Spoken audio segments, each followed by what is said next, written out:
big boss that's special. It ain't no game, but they saying welcome to the second level.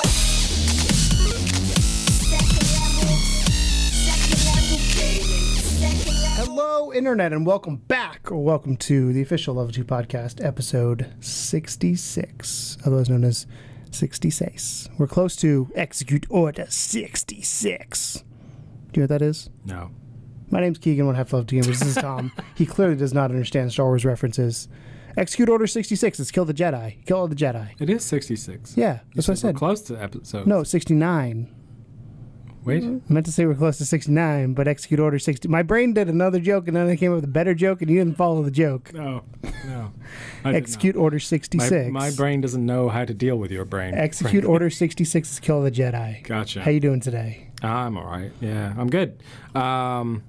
Kind of chilling. Been a pretty good day today, I think, recording-wise. Just fucking up my green screen. Get out of here. Get over here. Get in your hole. We've had a couple good shows. Knocked them out. It's been a while since we've been back in the basement. It's been a week. I was here last week. No, but like we were recording non-podcasts last week. It's nice to be recording podcasts again. It's been a week. Yeah. It's been a week. If you don't know, the official Level 2 Podcast is where I pick a topic. We then play a game in the middle, which by default has become Name This Game. Name that game. And then Tom picks a topic at the end, and we talk about stuff. My topic is, I feel like I need a spiel for this. I don't have a spiel. But before I jump into my topic, I'm going to tell you a little housekeeping. If you want to, you can follow us on Twitch at twitch.tv/Level2GamersSTL. We do live stream there. You can hit us up on social media, which is Instagram is Level2GamersSTL. Twitter is Level2GamersSTL. Or you can hit us up in Discord down in the description. There's a link down there because that you can't make your own little link because it's a lot of letters and numbers. So Discord/gobbledygook. Click it down below. Or you can go to our new website that we're going to talk about. My topic is the new level2gamers.com. So if you've been with us for a little bit, you know for the longest time we used to say go to level2gamers.com to check out the YouTube channel. You can't do that well, you can through another way. But if you go to level2gamers.com right now, it'll take you to our lovely website that we have going on that I kind of just said, fuck it, I'm doing. It's essentially what happened. I made a website, I think was the text that I got. I was like, okay. Yeah, I'm going with it. Cool. It's a work in progress. We're going to soft launch it, and that soft launch 2 days later became this is what we're doing. Yep. It's still a work in progress. I literally, right before we started recording, I'm sure I might actually been captured it for good. We could cut back to it, but I don't think we're good enough to do that. I might be too tired to cut back to it. But I said, like, the reviews, I kind of want to rearrange how those are organized in here and that kind of stuff. But the website, to me, because we started changing the recordings to the podcast every other week, or we said we're going to do every other week. We haven't done that yet, but we're in the process working of doing on it. Yes.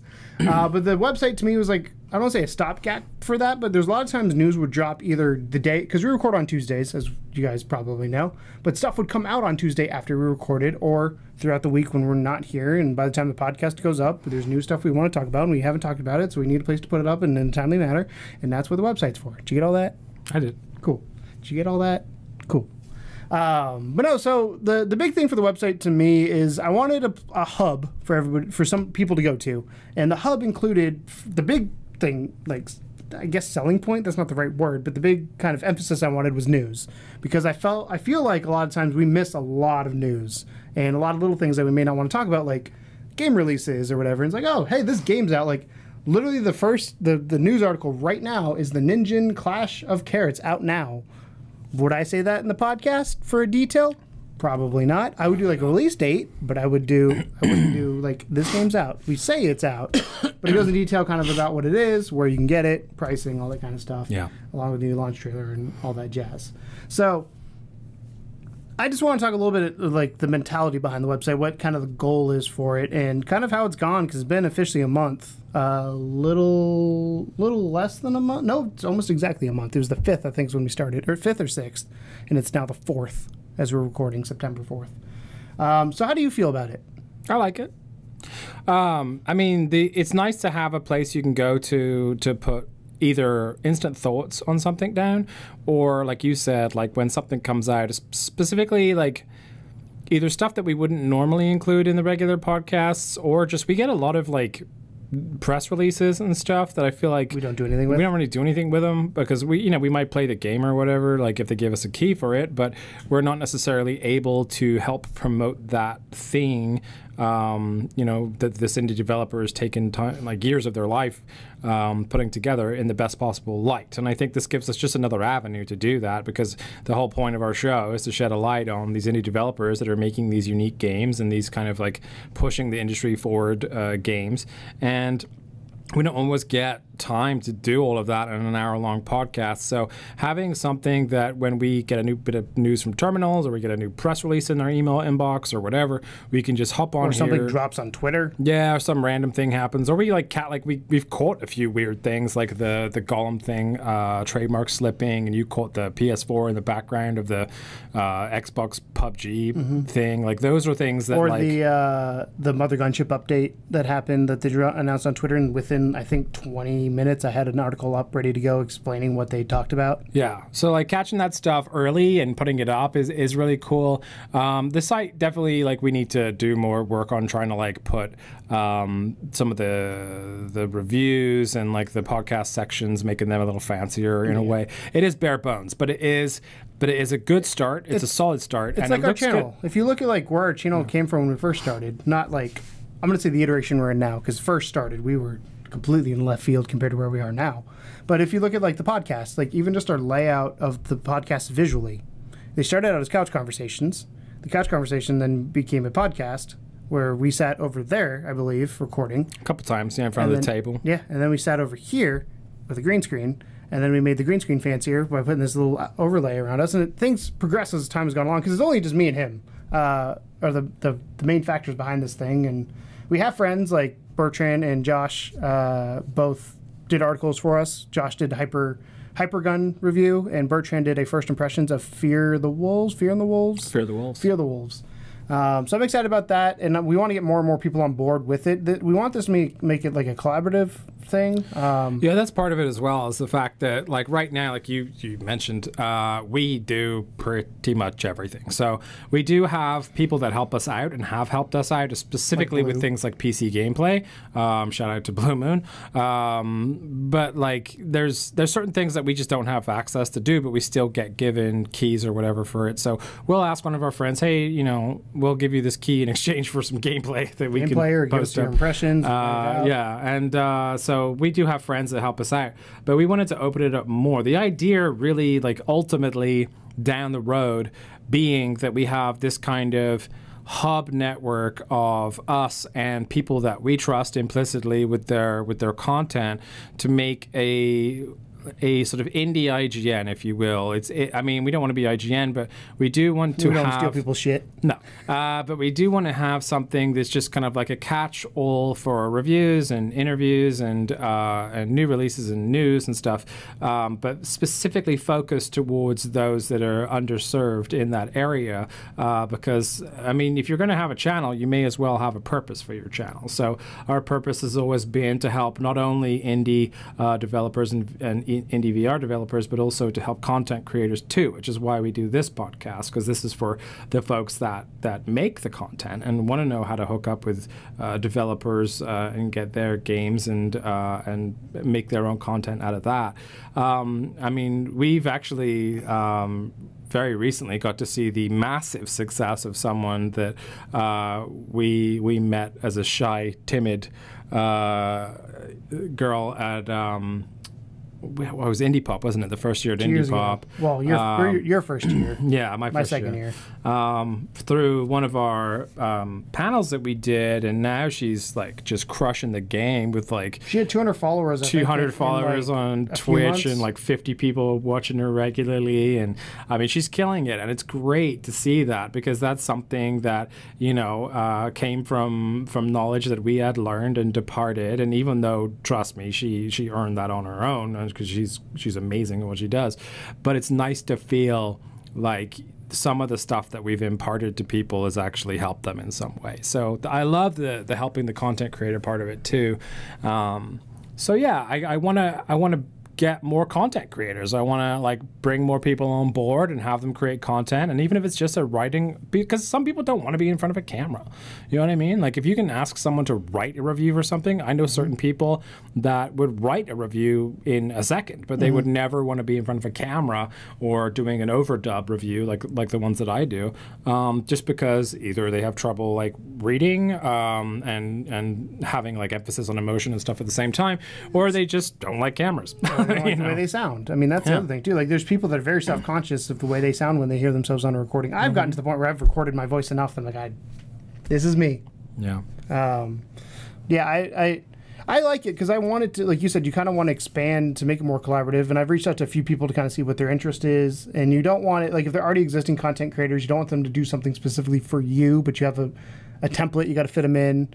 Like for the review with Josh, he's like, hey, what does it need to look like? I go, this is the template we're planning on using going forward. If you could follow this, which his review was very similar already to that. He just had to tweak a couple things here and there because we do non-score based. He did a score based one. We're like, we'd prefer you didn't if possible, things like that. So, and the other thing, like for shining a light, is that also then from our perspective does two things. One, it gives us content for the website that then will bring people into the website. And two, one of the things I really wanted to emphasize when somebody made an account with us on our website was, as an author, was put your name and potentially put your link in there and like promote yourself, because this stuff is you. This is your content. It's hosted on our site and we're linking back to you and we're doing all this stuff for you.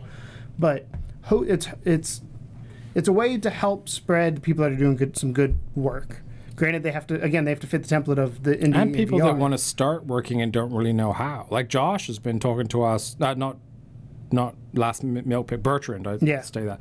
Bertrand has been talking to us about doing stuff for a while, and we just like haven't really found the perfect fit of how to do it. But then he went ahead and got himself a nice new PC and stuff, and he appears to enjoy the written word maybe more than videos for now. I'm sure at some point we'll get him in front of a camera. But he's a busy guy. He's not afraid of a camera. He's in a rock band. Yeah, I mean, he's a busy guy, so I don't know if he's necessarily got time to really go through and he played edit Elder Scrolls something for the first time in and 6 months.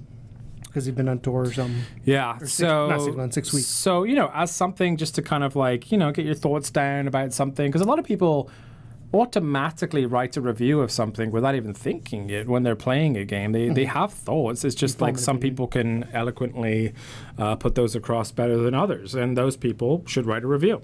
Yeah, and we'll put it on our site. But yeah, it's cool. I really like it. I wasn't sure to begin with, as most of your projects go, but I think you did a great job, and I think that it's going to be really useful, especially for future. Yeah. As far as analytics and everything, I'm sure you can talk to that. I think it's been doing pretty good. From a content creator, if you're a content creator, there's a couple things you want to think about when it comes to visibility of your content. Thing number one is, can people find it? And that's search engine, so that's Google is the big one, Bing, Yahoo, whatever else ones there are out there, DuckDuckGo, Ask Jeeves if that's still a thing. What other weird search engine did I use back in the day? Ask.com. Metacrawler was one. Never used that one. It would take all the other ones and put them together. Put it in one. Blackle. Did you ever use Blackle? Apparently it uses less energy. Weird. I don't know if it's true or not. It's probably still a website. BLACKLE, I think, .com. Blackle. It's like Google, but Blackle. And the premise was, like a porn site. Because the screen's black, it uses less energy, so it's better for the world. That was the premise they used. Sure. But I realize you're pulling the same power either way. It doesn't matter. But no, the website, I intentionally made it very minimal when we launched it, and I still think we're in kind of a soft launch phase of like we're still figuring out what we want to do. It's like beta right now of like we have an idea and we're open to tweak it. So if you go to the website, go to level2gamers.com and view it and see if you guys have any feedback. But I wanted to make it easier for people on the back end to post content, because that's the key. If you make it 20 steps to jump through hoops to get the content on there, nobody's going to work with it and nobody's going to do it outside of us. And if it takes 40 minutes to write one article, it's going to suck. But from a content creator standpoint, getting back to like the search engine and all that, you also have backlinks.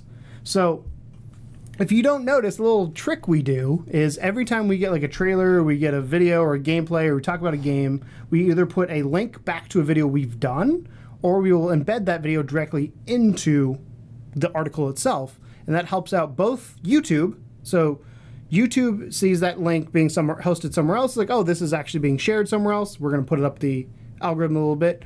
And it helps then with the website, because that website or that article then shows up in Google as well as a separate entity outside of the video. So you have two chances of being seen versus the one before. And it's quite fun. I actually Googled Level 2 Gamers the other day to see what popped up. Our Instagram is one of the first things that pops up. Yeah. I think. I'm going to actually we'll do it live, Tom. Our Instagram is pretty baller. Nah. So if I type in, and should I do space? What do you think? Yeah. Level 1 Gamers? Level 1 Gamers. What are you doing? So you type in Level 2 Gamers. The first thing is our YouTube channel, which makes sense. And our original intro, getting to know me, and the vlog from Indie PopCon this year. Those are the first three. And then we have a Facebook page. You have the Patreon pop up. Apparently there's a video game guide on Amazon. But like the goal, our spreadshirts there. Podcasts, all that kind of stuff. So the goal is to like get the website and YouTube talking together so it spreads up. So YouTube's number one right now. Obviously, as the website goes along, it'll go up that search results and help us out. And that's, if you're a content creator, again, think about those backlinks that you're going to want to have to be able to help with search results, because it'll help you in the long run. The other thing I talk about a lot of times is being platform agnostic. And that's where you're not dedicated to one platform too much. I've talked to you privately many a times. We've had discussion privately many a times of how I think YouTube is probably in the worst state it's been in a long time when it comes to being a content creator. YouTube itself is probably in the best position it's been in a long time from a money generation standpoint, but from a content creator standpoint, it's probably the scariest position to be in, because apocalypse happened, and then there's the demonetization, the limited ads, there's the algorithm changing at any point. Who knows what? You're not in control of it, essentially. Like if Google tomorrow sends out a press release and said, we decided to shut down YouTube, all of our content, all of our videos are gone. They're not stored anywhere else. They're not saved anywhere else. That's where they are. I'm sure they give you warning to download them if you wanted them, but take a long ass time. Yeah, they're gone. Yeah. That's the way it is. So if you put all your eggs in a basket, say you're a YouTuber and YouTube shuts down, your job is gone. But if you are a YouTuber, or I like to use the term content creator or online creator, or whatever variation of that word, you are on YouTube, you're on Twitch. Which platform is better? Why not both? It's a throwback to our panel. Or, again, website. We have the most control right now over the website, and the best part of the website is if it does gain traction, and the first month, I can tell you numbers here in a second, but the first month was pretty well, did better than I expected. But if it doesn't gain traction, then people are going to, that is your hub. You're in full control of what happens there, as long as you pay your bills and all that kind of stuff, keep the hosting up, and you're good to go. You also have full customization of how it looks. So if we wanted to down the road make it super pretty and hire somebody to say, hey, completely redo this, they can, which is why I chose, we have it powered by WordPress. It's built on the WordPress platform because they have other little tips and tricks that make it easier to manage. But that kind of thing is like setting yourself up if something were to happen to a platform, or something were to happen in general to anything, you're set up to where all your eggs are in one basket, that if it fails, you can still have somewhere else to go. We're smart. Well, he's smart. I just do what he says mostly. Yeah. So let's go to statistics here. Yeah, I'm going to pull up some real-time stats. So let's go to months. So again, it's been, I want to say the 5th is when we first launched everything. So in August of 2018, we had 650 views, 315 unique viewers, and 2 page views per visitor. So that means they, on average, went to 2 pages on each stop. The homepage is obviously number 1, which makes sense. Bertrand's is number 2. And then the About Us is number 3. And then Did You Know, the PUBG with PS4 article is number 4. And it's really quite interesting to see those go along. Oh, no. Sorry, I had the wrong thing clicked. It's homepage number 1, Did You Notice number 2, and then First Impressions number 3, and then Josh's Hyper Gun review number 4. And it's really interesting to see, like, they have a map on the back end of it for you, and you can see where reviews are coming from. So for us, obviously, US and UK tend to be number 1 and 2 just because we're in America. You're from not America. Not America. The other place. But you get things like Canada, Australia, Ireland, Germany, France, India, Saudi Arabia, Netherlands, like... You can see all these different places Who where the they're fuck coming is from. looking at our stuff in Saudi Arabia? That's what I'm saying. Like, it's, yeah. the internet is not a global it is a global thing. It's not. I was gonna say it's not isolated. It's a global thing, and having this and where things come from, like 71 of our views from August came from Facebook. 26 came from Twitter. I guarantee those are probably our personal ones. Well, the Twitter's probably the Level 2 Gamers. Well, the Facebook is Level 2 Gamers link as well, because every time you post something there, we actually have quite a lot of people. Excuse me.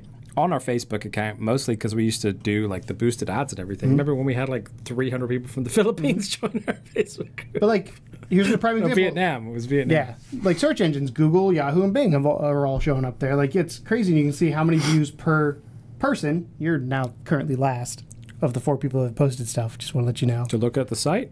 I don't want to look at it. No, it's your articles. How many people have viewed your articles? Yeah. That's whatever. I'm number 1 at 326, but I also have, I think, 56, while everybody else has like Bertrand and Josh have 1. Bertrand has 46, Josh has 29. I just post like random news updates. I rarely post anything of any substance. Yeah.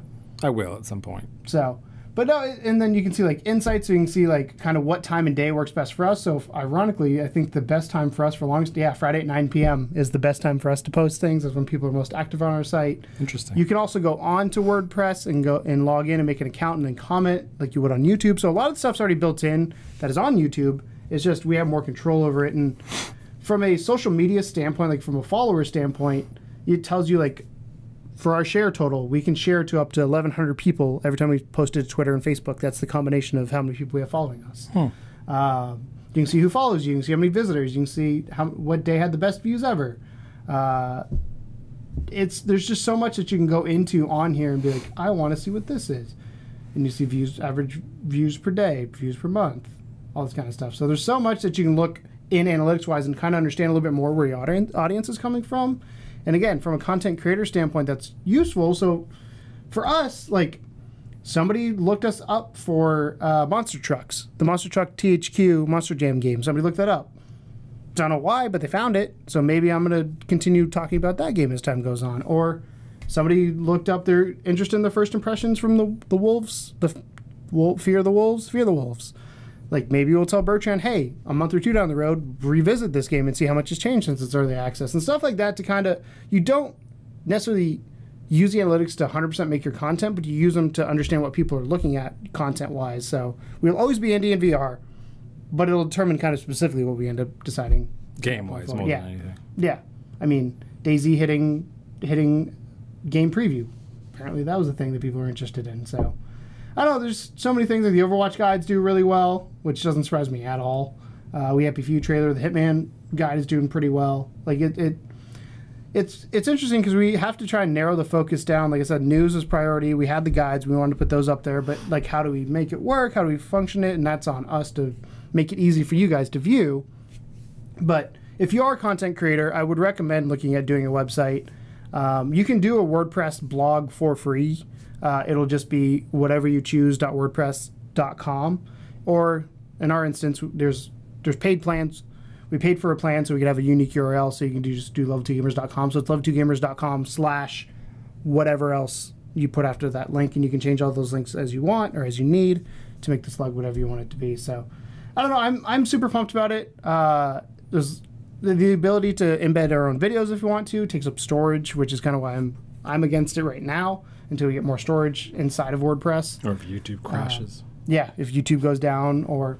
I mean, because I think ultimately the goal, like you said, is to make this the hub. We want everybody to go to the website as the place to go.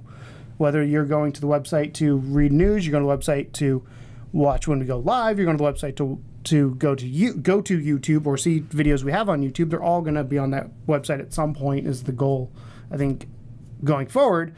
How long it takes to get there is the question, and how much manpower and all this kind of stuff. But I'm super excited about how it has all turned out and come out. And it wasn't a lot of work. The organization, sitting down and just, okay, I'm very much a web guy when it comes to designing this. So I go from homepage to get to this video, how many clicks do I have to get there? And how can I make that as few as possible? So if I want to go from the homepage to the Brigitte, so you want a main video, how do I get to that point, and how do I make that web happen? And not make you have to go 6 different places to get to where you want to go.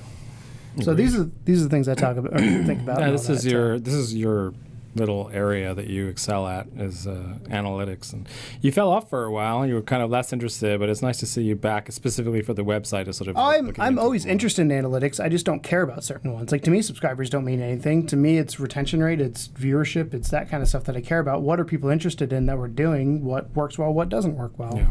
And I mean, we'll always, like we said, you don't make your content based on what people want. You will shape some of it. We will always be indie and VR. I think we've determined that that's what we're doing going forward. But within that category, if people are obviously interested in something, we might put a little bit more emphasis on like that. Or like the Overwatch guides. Those are just kind of, let's see what happens. And we just did those for fun because we like Overwatch a lot, and because our buddy wanted an outlet for his knowledge base, and he was like, I don't want to actually talk on the review, on the guides, but if I write them and give you gameplay, will you put them together? And we did, and they do really well. Mm-hmm. Probably some of the most popular videos on our channel right now. Probably. So I just wanted to, like I said, talk a little bit about the website, kind of how it came about, what it is. You can go to, obviously, level2gamers.com. We'll take you there. You guys can look around. Give us any feedback. Like I said, it's a work in progress. It's still a early always open to feedback. Yeah, I do have, fun fact, if you go on the website and you search down in the bar, you can search anything. That'll search the website. So if there's a game that you're interested in that you might think's on there, go ahead and put it in there. If it's not on there, let us know and we'll see if we can get some coverage of it. You can search authors. So say you like the stuff I write, you like the stuff Tom writes, you like the stuff Bertrand writes, you can look for those specific people and see those specific articles written by those people. Because I know when I look up journalistic things for like reviews and stuff, I tend to lean towards different people based on how I know I feel about a game compared to them a lot of the time. Hey, Joe, with their personality. Yeah. So, but yeah, that's the website in a nutshell. Like I said, I'm super pumped. It's up and running. It's a work in progress as we go along, but I'm very happy it's going. So. Alrighty. So, yeah, do go and check out level2gamers.com. Please let us know your opinions either in the comments to this video or preferably over on the website, because it'll be cool to do that. And next up, we have, of course, our game, which is, as always, Name That Game. Have you ever wanted your videos to get ranked higher in YouTube? Do you know how people do that? Mostly through something called SEO, that's search engine optimization. There's a really handy tool you can use called TubeBuddy. If you download that and install it, it will actually tell you how good your tags are and how you can make them better or just rank them across all the many tags that are out there. You can get a copy of TubeBuddy and help our channel in the process by clicking the link in the affiliate description below. Please do. Welcome back to the show, and now it's time to play Name That Game, the game in which one of us, in this instance it's going to be me, picks a game for the other person to guess. They can only ask 20 closed questions. A closed question is a question that only has a short one-word or two-word answer, like yes, no, red, blue. You get the idea. So you can't really discern a whole bunch of information from it. You just get what you need and you move on to the next question. The idea is that Keegan, in this instance, has to guess the game that I have for him in those 20 questions. And yeah, we've played it a bunch of times, so if you've ever watched a podcast before or listened to the podcast before, you know how it goes. We love viewer participation in this, so please play along at home, see if you can guess it before Keegan does, and of course, we will give you the answer on the show, whether he wins or loses. So before we start, I'm going to give a little teaser, because you don't know this yet. No, what? So, 2 weeks from now, it's my time to do the game. I'm doing a different game. So hang out 2 weeks from now and you guys will be excited to see what's going to happen. It's not going to be Name That Game. Oh, okay. You're changing the game up. It's not Name That Game. All right. I will do something different, but you want to be here for that episode. I guarantee you. Assuming everything I've planned has gone through, it's going to be really cool. I'm slightly concerned. You should be. I'm not telling you what the hell it is. I've told... You're going to bamboozle me, aren't you? I think I've told 2 people so far. Are you going to make me eat those vomit beans? No. Okay. No. As long as you don't do that. Because you're not a Harry Potter fan. If you're a Harry Potter fan, I would have. That would have been funny. Do like Harry Potter theme, and like for everyone you get wrong, you'd eat like the vomit bean.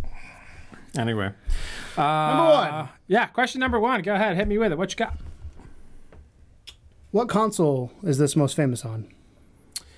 The console that this game was most famous on was the Super NES. SNES. Cool. Is it a first-party Nintendo game?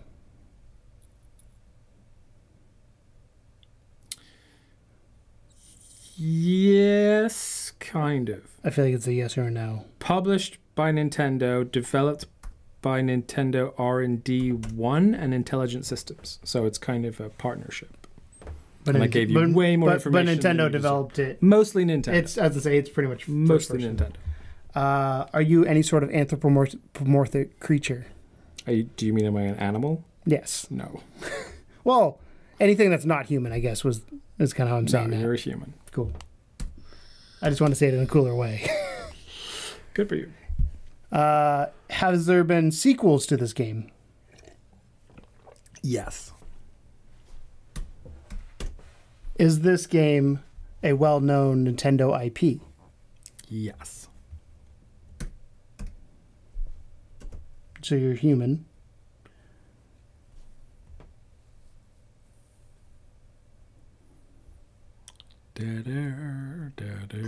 Well, I had a question, but I'm trying to think of the best way to answer it to get the most out of it. Ask it. I'm trying to think of the best way to ask it. Yeah, no, answer it. Because I'm answering in my head. Answer your own question. Because I'm trying to see how you would answer it and get the answer that I want. So I got to ask the question. It's like Jeopardy. You get the answer, you got to get the question. You're trying to reverse. Yeah. Okay. So you're human. It's funny with this because, like, when you know the game, it's like you feel like, oh, they're gonna get it immediately. And then other times you're just like, no. Is this a mainline series game and whatever IP it is, or is it a spinoff? It's a mainline. Okay. Because I was thinking like knock out the Mario parties and all that kind of stuff out of it. Yeah, no, it's a mainline.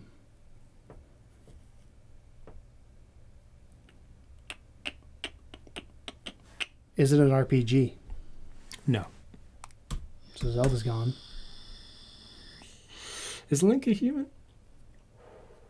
I mean, I would consider him more human than anything else. And you have like elf ears or something? Yeah, but I'd consider him more human than an anthropomorphic animal. It's humanoid. Yeah. Consider him more human. They just turn into like tree things and stuff sometimes. Are you an average sized human? Like if you were to go to the game, would you be like 5'10", 5'11", or are you a shrunk human or a tall human? You are an average sized human. That question sounds weird. So I'm trying to knock out a lot of the Mario games with that question. Well, maybe I'm a character in New Donk City.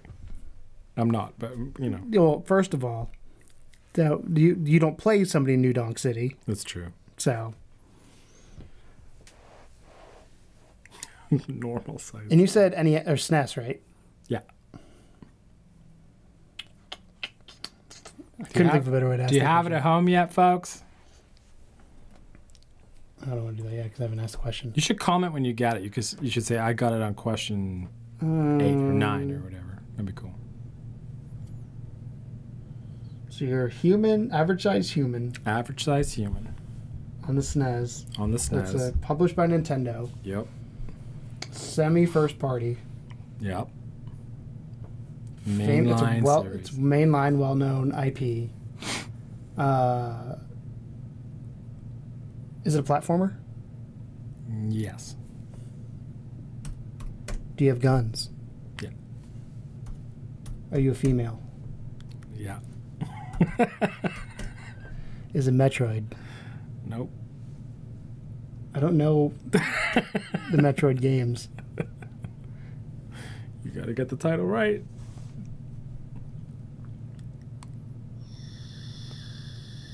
I'll say Samus Returns, but I don't think that's SNES.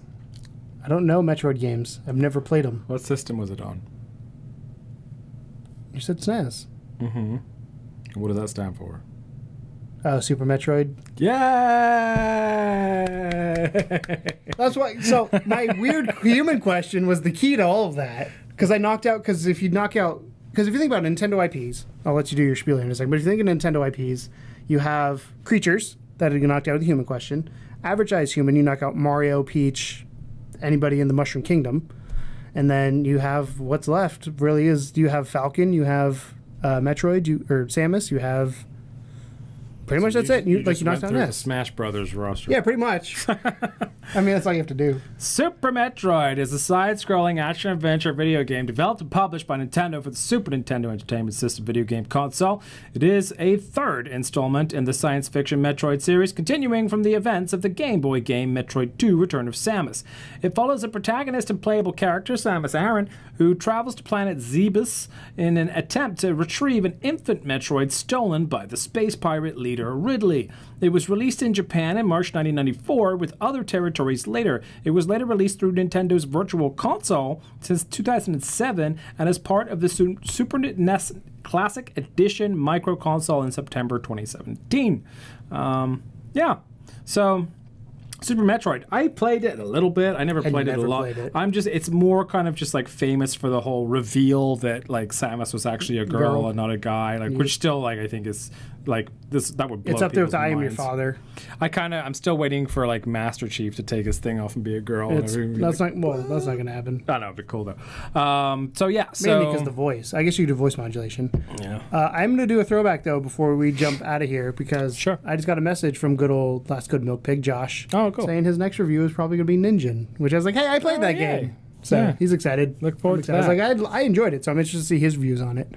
Cool. So, yeah, did you get it? At what question did you get it? I bet it was when he said she was female, right? So I was a little lack with that one. I was like, I don't know if he's played it or not. I definitely knew in of the it. realm that he would know what it was. I just didn't never know if played you it. would ask the right So questions.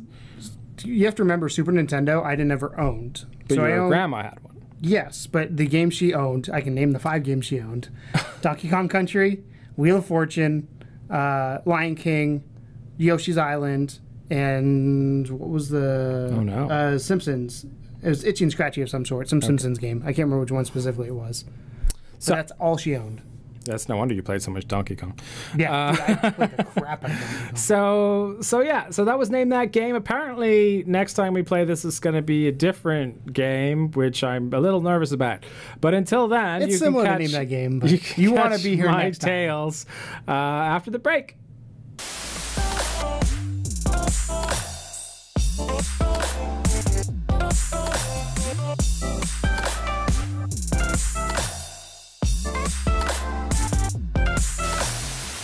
Welcome back to the show. And for my tale, I had a hard time trying to think of something, to be honest. It was kind of like a late last night thing. And I thought, what's something that's kind of happened Okay, I thought recently? mine earlier this morning. Well, during the podcast, actually. I was like, oh, I'm going to do that. What's something that, happened recently that I wanted to discuss that we haven't really had a chance to geek out about yet. So I figured what I'd talk about is something that is not indie or VR related, because this is the only podcast where I get to do that. But it is close to both of our hearts, so I know that you'll enjoy this discussion.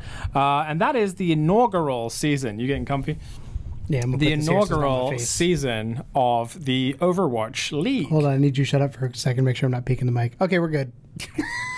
So the Overwatch League is essentially put together by OWL for short. OWL, yeah, is put together by Blizzard, and it was. I mean, people were playing Overwatch. Blizzard Activision. People were Activision playing Blizzard. Overwatch as an esport before this league existed. So know that. You had Apex and was the big one. Yeah, you had Envy, the typical rosters that would play esport games. And then, of course, we had the World Cup, where they would take the best players from each countries, and then that. Did you watch the World Cup last year? I did. I watched only what you watched. So you would watch it here sometimes, and I would catch it I in watched bits and everything. pieces. Yeah, I didn't watch the whole everything. thing. I wasn't. I was. Love it. In That's how I my- learned a lot of the people. I was on like a lot of Counter-Strike kick. At that point. AKM. Surprised that man never showed up in Oh, he did show up in Overwatch League eventually. Dude, Flower played, didn't he? I guess there's no age limit on the World Cup. Nope. So he'll be there this year as well. That'd be Probably. good. So anyway, so Unless they've changed the rules to fit the OWL rules. I wonder, because Blizzard runs both, so that's why I'm like maybe. So interested. the World Cup happened. The World Cup was exciting for, that's the first time really that I could think of that an esport had like a World Cup where they just got teams, the best players from each area. You're English. You just like anything with the World Cup. It's true. And the nice thing about Overwatch is that it is such a global game in terms of the fact that there's people all over the damn place. I mean, it is, yes, there's heavily skewed towards Korean, but there's a ton of like pro-American players, pro-Australian players, Canada. pro-Finland players, lots of Scandinavian in general. There's a Yeah, lot of players fucking from was Sweden. it? What is it? Finland roster almost beat. Oh, they wrecked. Yeah, almost they were beat awesome. Korea, which is crazy. South Yeah, Korea. South Korea. I don't think North Korea has a team. I don't think they do either. I don't think they have computers. Computers probably don't have the same internet. So basically, Blizzard put together kind of a spectacle because the esports have been on the rise for a long time. The fighting game genre has been super popular Shooters. for esports. Counter-Strike and Dota and like a lot of the MOBAs took Call off of a Duty lot. did the thing at E3 a couple years ago. Yeah, so, people started to get the idea that as far as competitive gaming goes, it wasn't all like, oh, MLG Pro 360. Like, there was actual, like, substance Mountain and Dew. strategic... I really want like a chest strap now for this. This is very comfortable. I'm not gonna lie. There was this- For those of you who are listening, for those of you who are listening, I literally have the tripod on my stomach, holding the mic to my mouth because it's way more comfortable than leaning fine. forward. So there's a strategic element to a lot of those games, and Overwatch is, chock full of strategy. It's a massive online you have battle arena. 28 player at this point in time, 28 player roster of lots of various characters with lots of various roles, and lots of maps and ways to attack them, and lots of different game types too. So finally, Blizzard went ahead and sunk, I would assume, a metric fuck ton of money into creating the Overwatch League, which I'm pretty sure they've made it back. Toyota. Them and Toyota. Yeah, Toyota was a good sponsor. Toyota was the big sponsor, and T-Mobile. Toyota, T-Mobile, Intel, and Sour Patch Kids or something like that. Yes, but T-Mobile, Toyota, sponsor. and Intel were the big ones that were always broadcast like on the stage. Every computer is run by Intel, which doesn't surprise me because everything's fucking run by Intel at this point. So if you don't know much of anything about the Overwatch League, the inaugural season had minimal teams. So it had a smaller roster. Now, it's still a pretty solid amount of They wanted to teams. make sure it was successful before expanding. here's the thing you may not know. Go ahead. You don't follow sports outside of, like, you don't follow football or anything. So the Boston Uprising, you familiar with them? Yeah. They're the Overwatch League team. Yes. They're owned by the same person that owns the New England Patriots. So There's a couple of crossovers. there's a lot of sports owners that got involved for two reasons. One, think of it from like an investment standpoint. It wasn't that much. I want to say it was something like you had to put up. I don't know the exact number. I'm going to get it wrong. It's either $1 million or $10 million to buy in for the roster, and that's not a very big investment for somebody who has hundreds of millions of dollars. So if it does well and you're in on the ground floor, you're going to make a shit ton of money. If it does poorly, you cut your losses, you're out the next season. Like, that's the way it works. I think they had to sign 3-year contracts, so I remember correctly. I would say most of those guys probably made their money back in merchandise alone this year. But so anyway, they kept it minimal. The roster is still pretty heavy. And we talked about it like when it very, very first happened, but it's good to reflect because it took a while to finish because it's actually 4 separate sort of seasons and then a finale, if you will, or a playoffs. So I kind of thought it was going to be like season 1 done. Okay, now that's the inaugural season over. We're going to do season 2. But it's like stages. Stages, yes, thank you. That's Is the word. So there's 4 different stages of everybody playing everybody else, etc. You had stage winners, and then you had an overall winner, so you could win that specific stage, which was cool because each stage the meta changed. Yeah, which was kind of fun to see how people flexed and changed to it. Because initially, Seoul was dominating, and then by the end of the season, Seoul became like middle of the pack because they couldn't keep up. It was super interesting how that dynamic works. Something about Overwatch that if you're not super into it, you may not really know what this means. But there's a consistent part of Overwatch called the meta, and the meta is essentially just like the most effective team composition at that time, based on the players' skills. Not players, but like character skills, like their nerfs, buffs, how much like damage the they do, that kind of stuff. synchronicity, like and that. It's the kind of game stuff. within the game, which is what it stands for. So basically, the meta for a good couple stages was the dive meta. And dive is basically you're picking characters that are highly mobile and that can individually dive characters together to take them out one at a time. Dive means to jump on or suffocate, essentially. So like Winston Diva, if you play Overwatch all, Winston Diva, Tracer, Genji, Mercy, Zen were like the go-tos for that. And you would switch it up here and there. And Lucio, too, because of speed boost. Yeah. You'd have Lucio. And then as Brigitte came out, she was probably the biggest change. You missed one. There was a different one? Yeah, we had the Mercy meta when they did the Mercy Valkyrie. That wasn't part of the Overwatch stages, though. She was nerfed to fuck. No, she had the Valkyrie in the first stage. You sure? Yeah, because everybody played fucking Mercy for the longest time, and then the nerf happened. I didn't know that. Yeah, you had the Mercy meta where everybody, like, it was literally, you would kill people, and then you're like, well... But that was still dive. Like, that was still, like, mostly... But it was dominated by Mercy. Like, you had to have a Mercy. You couldn't play anybody else, which kind of sucked for people like Joe Meister. So when I guess when Mercy got nerfed and Brigida came out shortly, so not really shortly, but like a little while after, I wouldn't say it was like end of stage 3, stage 4-ish time. 3 or 4. The meta completely shifted over to what is now known as goats, and goats is basically Reinhardt, Zarya, Moira, Lucio, and Brigida, and that's 6, and then like another isn't it? Tank. No, that's 5. Usually it's like another tank, like a diva or something, or a roadhog, just a lot of health. Yeah, 3 tanks, 3 healers, just go to fucking town for the most part. And Brigida's like half a tank anyway. So and then we got to see kind of with the All-Star weekend how it changed again with Wrecking Ball, who actually got quite a lot of play on the All-Star weekend. I was surprised how much they played. Torbjorn got to play. Yeah, Torbjorn. That was amazing. So either way, the meta is consistently shifting, which means that players that get hired onto a team because they are excellent at playing like Widow, or they're excellent at playing Genji or whatever. A really good example of how the meta can affect a person is on Philly Fusion. We're both Philly Fusion fans. Shadowburn is one of the best Genji players, period. His Pharaoh is pretty good too, but he's known as like Genji, and he's a risk-reward guy. But stage 2, EQO came out and started playing, and the reason I think they stuck with EQO more than with Shadowburn, because Shadowburn is, in my opinion, still the better Genji player, is EQO could play more characters and could flex to somebody else if they need it. And now I think recently Shadowburn just got released. So, he did. He got released along with surprising. A couple others, yeah. But, like, that just shows you, like, these... And we were joking earlier, because you can watch live streams of these guys playing characters they don't normally play in the league, and, like, why is fucking Boombox playing Widowmaker? Yeah, Boombox is pretty shitty Widowmaker, in case you're wondering, which makes me feel good about my life. But anyway, so the grander scheme of things here, kind of the point that I'm trying to get to, slowly but surely, is that Blizzard sunk all of this effort into this 4-stage playoff competition with professional casters, its own arena, the Blizzard Arena. The Blizzard Arena had been around for a little while. It's in Anaheim, isn't it? It's the former Tonight Show set, so it might be LA.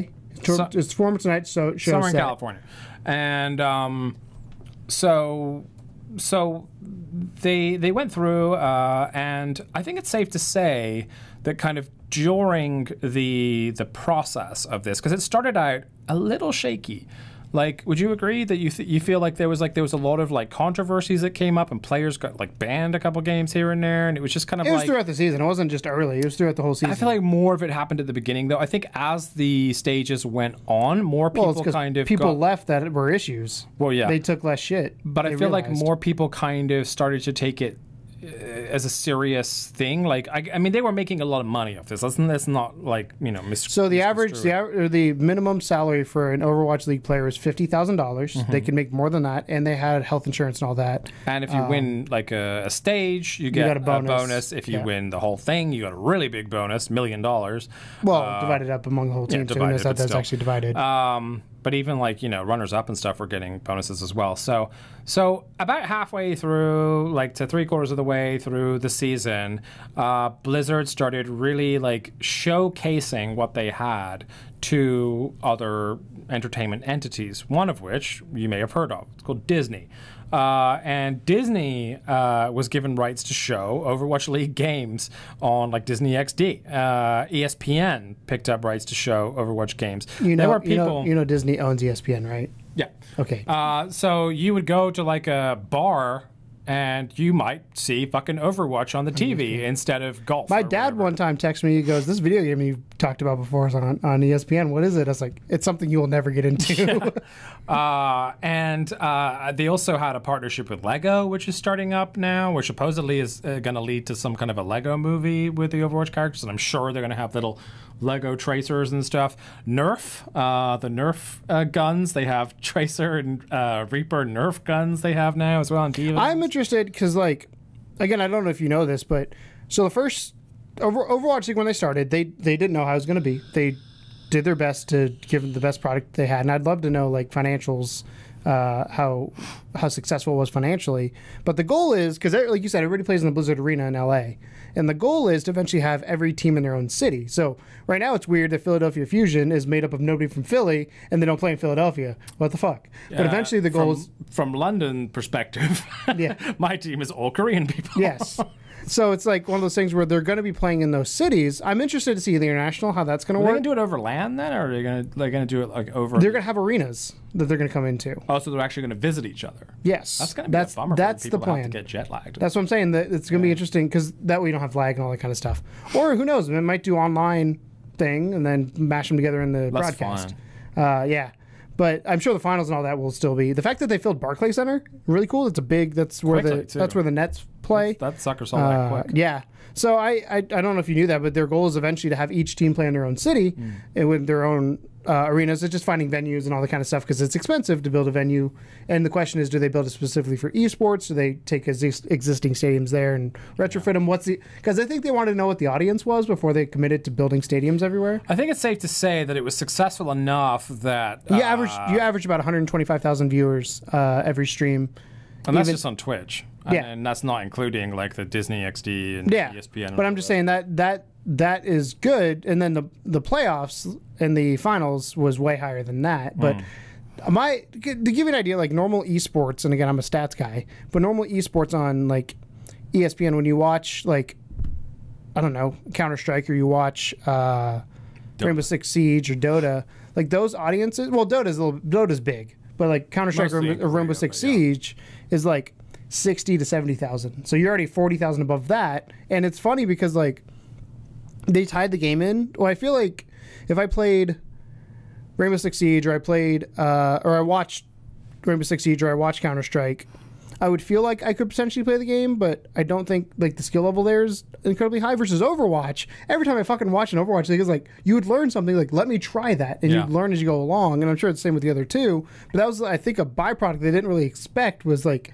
I think people are going to get better at the game because of the Overwatch League and watching positioning and all that. And the other thing that kind of is fun and surprising about the way that Overwatch works is also down to the way that Blizzard works, and the fact that they continuously are doing like events and new characters and new maps and like throwing Overwatch is from 2015. So yeah, so like it's a continual kind of change to the landscape of the game. So it's not like Counter-Strike has basically been the same game for however many 10 years. They might update a map or two here and there, or tweak one or something, but those maps are super well known, and that's the way that most of the players like it. With Overwatch, it's almost like people like welcome a challenge. Like a new character comes out, like cool, let me learn that guy. Or a new map comes out, and they just want to disrupt the meta. They want to keep it less kind of like boring and keep it. And the other thing is that the way that Blizzard drips lore out in terms of not much of anything really at all when it comes to the characters. Well, they do the cinematics and do the comics. They do once in a blue moon. Yeah. Well, the comics come out. There's at least 3 a month from different characters. Know about that. Yeah. There's only like 15 total right now. It depends on. So you're talking about like published by Blizzard, or are you talking about extended universe stuff? No, the mainline ones. There's only like 15 or 16. There's not very many of those, but the extended universe, there's always something coming out. With the 28 character roster that they have and the heavy lore like focus that they have, there's a lot there. And the nice part about it is it's already kind of cartoony, right? I mean, Blizzard is like, I mean, our friend Brian jokingly calls it, what is it, Call of Disney? He calls it Call of Disney because they're essentially like fucking Pixar characters that just have guns and stuff, but they all have very unique personalities. They all have good backstories, good origin stories. They all have special abilities. I mean, really, like, I'm amazed there isn't like Overwatch action figures at this point, like not just figurines, but like actual action figures. They could make a show out of this. They could make a movie out of this. There's so much untapped potential in that universe, mostly based off the fact that the lore is still kind of like a little thin on the ground. Like a lot of people have a good understanding of what's going on, but no one has the whole picture. And that's kind of the beauty of it. It's still mysterious. That's not including the competitive aspects of it in terms of like, you know, getting good with players and stuff. But that means that a lot of companies, I think, when they're looking at this league, they're not just looking at these like really like talented players playing this game to the best of their ability. They're also thinking, oh, there is a future in this. There is a lot of characters. It's a branding. That they want to be able to do stuff with. And, you know, every kid has their favorite character, and there's going to be a bunch of little edgelords that go out and buy the Reaper Nerf guns and stuff. So I think it went spectacularly well. I think they put on the best possible show they could. I think the casters were all great. I think the World Cup is only going to further that because the World Cup's going to open people up to the idea of different. That's where I started watching competitive Overwatch, was the World Cup. I watched that first, and then I saw Owls announced. And I think that's when I sent you and talked to you about it. And yeah. Hey. Because I loved watching the World Cup last year because it was so like, oh my god! Because that's when I started getting into Overwatch. Well, they're in the group stages right now. Yeah. They finished the first group stage. Yeah, they finished the Korean Peninsula group stage. I think they're in Europe next. Yep. Or maybe, yeah. No, America. Australia, isn't it? I don't know. Anyway. We don't know. So they're going through the group stages before they go to the final actual World Cup game, which is going to be equally as exciting as anything that you've seen in OWL, but with players that you perhaps didn't get to see. There is a young player called Flower who was absolutely dominant in last year's World Cup, but he's too young to play in Overwatch, so he's just on the back burner for New York Excelsior. Well, that was like Snillo. For his Fusion, Snillo was one of the best tracers and finally got an opportunity because he came old enough. Yeah. So, I just think all in all, it's a fun thing to talk about because this is video games at their best, really showcasing what can happen. United States is next. Okay. That's what I thought. Is United States, Thailand, France. Okay. So it's really showcasing like how to put on a show, how to build a brand, how to make something that has got so much force behind it that that everyone is kind of into it right now. And I'd say, like, if you're at all a little bit of a fan of like the idea of competitive video games, Overwatch is a great place to start, especially if you've actually played the game, because then you obviously already understand it. But they even do a great job of like breaking down like what this game type is. Like they put these little videos for, like, what's a payload. That was added when they added ESPN, which I really like. I noticed that. Like, yeah. I love that because there's so many. Like I joked earlier, my dad's like, "What is this?" Like something you'll never watch. But he is a fan of sports. I mean, he may not describe Overwatch as a sport because there's the argument there: are these people athletes, all that kind of stuff. But if you were to watch that, you then kind of have an understanding of what's going on. It's like the first time I watched NASCAR. I didn't fucking know what's going on. Most people say it's cars going in circles, which at its simplest form, that's what's happening. In Overwatch, at its simplest form, it's cartoon characters shooting each other. Yeah. But there's way more that goes in the more you dig into it, and same thing with baseball. Baseball, somebody hits the ball and runs around in circles. Yeah, some of those plays, especially towards the end, I'll never forget that Los Angeles play where they had the Brigida hang and spawn. Hang and spawn, and then like the rest of the team went around, and then Surefour swapped out to Widow and took out the healers, and oh my god, man, some really exciting moments. But I just wanted to talk about it a little bit now that it's over. Our team was second place. We almost had it. We kind of choked a little bit towards the end there, but I honestly didn't expect him to go that far because Fusion was definitely the underdog. We had only practiced for like 2 weeks or something before the start of the thing, whereas other teams have been practicing. We didn't go to the preseason. Yeah. Because the Fusion had the most international players, so getting everybody like from different countries, not international, because I think most teams had international players. Yeah. But we had most different countries, so getting people in one area, not so easy. I think after the first season, though, that we can expect them to be a little bit more cohesive and let a few players go, which opens up doors for more players. And then the nice part about as long as we keep getting into it. I'm actually at a point now where, like, I'm starting to look, mostly because of Jane's coaching, I'm looking at the players that are, like, not in OWL, but are close to OWL level and wondering when they're going to start getting picked up. Like, I don't want to see XQC in there, but I really want to see Kefri. Well, XQC won't do it. He said he's done with Overwatch. No, he won't be allowed anyway. Same thing with Seagull. But I want to see Kefri make it up there. He's a badass Widowmaker. And, like, Shanghai like I showed you the other day, Shanghai let everybody except for 3 people on their entire roster go. Shanghai Dragons, if you're unfamiliar, went 0-40 for the entire first season. They never won a game. They won a map or 2, but they never won a game.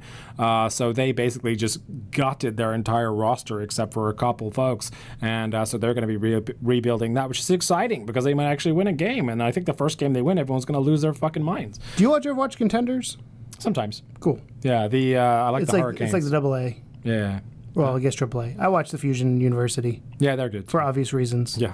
I support my team, Tom. Well, the Hurricanes are actually English for the most part. Yeah, so well, that's fuck why I them. like them. Fusion. Anyway. You know they're not going to make it because they're playing behind Koreans. Yeah, I'm sure. So yeah, that's. I just wanted to talk about it a little bit, not go too heavily into it, but just kind of let you guys know that happened. It's over. It'll be back, but for the meantime, you can enjoy the World Cup, which is currently in its group stages. It's right now. If you're watching this, the day it comes out, there is an event going on this weekend. Yeah, and I think it's Play Overwatch is the Twitch channel to watch it on, so you can hop over there and catch all the. Or just go to playoverwatch.com/World Cup, and it has everything there as well. Yeah. So that's our show. Thanks a lot for watching. Is there any kind of thing you want to add about anything about the website or Overwatch or no? I ranked higher than you in Overwatch competitive this year. Yeah, you ranked higher than my current position. I ranked higher than you. No, this season I'm higher than you. Not anymore. Oh, because I haven't played. Because I didn't play. Fuck that. I just won 10 games straight. Because I didn't play. You can play. I don't have a problem. I play other games too. Yeah, Tom. no, I have a problem. Anyway. I'm playing PvP and Elder Scrolls. We love you guys. Thank you for all your support. Please check out the website and give your feedback to that. Let us know your thoughts on anything that we've discussed here or in Indie Please Add Details or Codename Morpheus. We will be back in a couple weeks with some more podcasts for you. In the meantime, look forward to all the gameplay and the news and the reviews and things that are going to pop up on the channel. Yeah, thank you. We really do. It does mean the world to us, the support that we've been getting. I'm getting a ton of support lately. I'm really feeling the love. What are you grinning at? See what's happening. What? I was thinking about how I have to go grab my hard drive out of my car once we're done here. My brain had already shut off. Oh, okay. I was waiting for you to wrap it up and just go in autopilot of welcome to the second level, and you looked at me and I was like, well, I feel like I gotta say something now. Thank you all so much for watching, and as always, welcome to the second level. Bye. That's just autoplay in my head.